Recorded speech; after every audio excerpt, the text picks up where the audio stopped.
नमस्कार, मैं रंजू सिंह। आप देख रहे हैं दशाना एक्सप्रेस। बीरभूम नरसंहार, सीबीआई जांच शुरू होते ही खुलने लगी परतें। शवों को निकालने के लिए अग्निशमन कर्मियों को 10 से 12 घंटे तक करना पड़ा था इंतजार। बीरभूम नरसंहार की केंद्रीय अन्वेषण ब्यूरो सीबीआई द्वारा जांच शुरू होते ही कई परतें खुलने लगी हैं।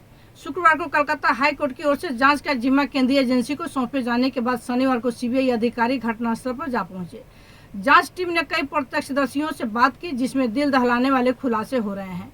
एक प्रत्यक्षदर्शी ने केंद्रीय एजेंसी के अधिकारियों को बताया है कि गत 21 और 22 मार्च के दरमियानी रात जब बगटुई गांव में लोगों के घरों को बाहर से बंद कर आग लगा दी गई थी, तब घटना इतनी भयावह थी कि मौके पर पहुंचे अग्निशमन कर्मियों को लोगों को जिंदा बचाना तो दूर की बात, बुरी तरह से झुलस चुके शवों को भी निकालने में कम से कम 10 से 12 घंटे इंतजार करने पड़े थे।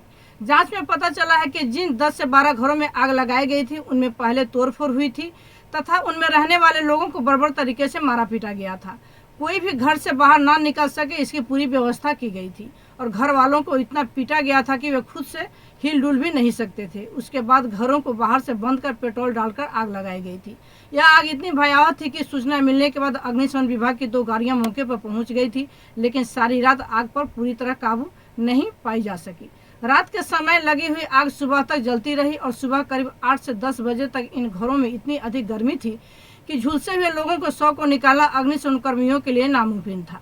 थाने के सब इंस्पेक्टर ने भी किया है चौंकाने वाला खुलासा, मरे हुए लोगों की संख्या छिपाई गई। इसके अलावा रामपुर हाट थाने के सब इंस्पेक्टर रमेश शाह के बयान भी जिला प्रशासन की ओर से मरे हुए लोगों की संख्या को दबाए जाने की ओर संकेत कर रहे हैं।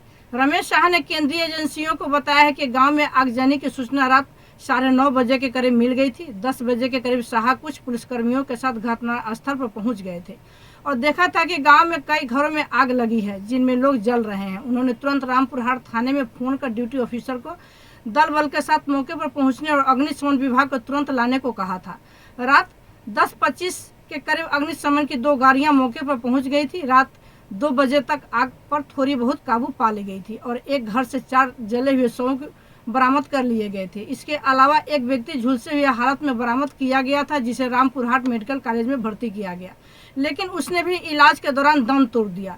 सब इंस्पेक्टर के इस बयान के मुताबिक रात के समय ही 4 शव बरामद कर लिए गए थे, जबकि जिला प्रशासन यानी कि जिला पुलिस अधीक्षक नगेंद्र नाथ त्रिपाठी ने घटना के बाद दूसरे दिन सुबह मीडिया के कैमरों के सामने दावा किया था कि केवल 7 शव बरामद किए गए हैं। वह भी घटना का दूसरे दिन सुबह।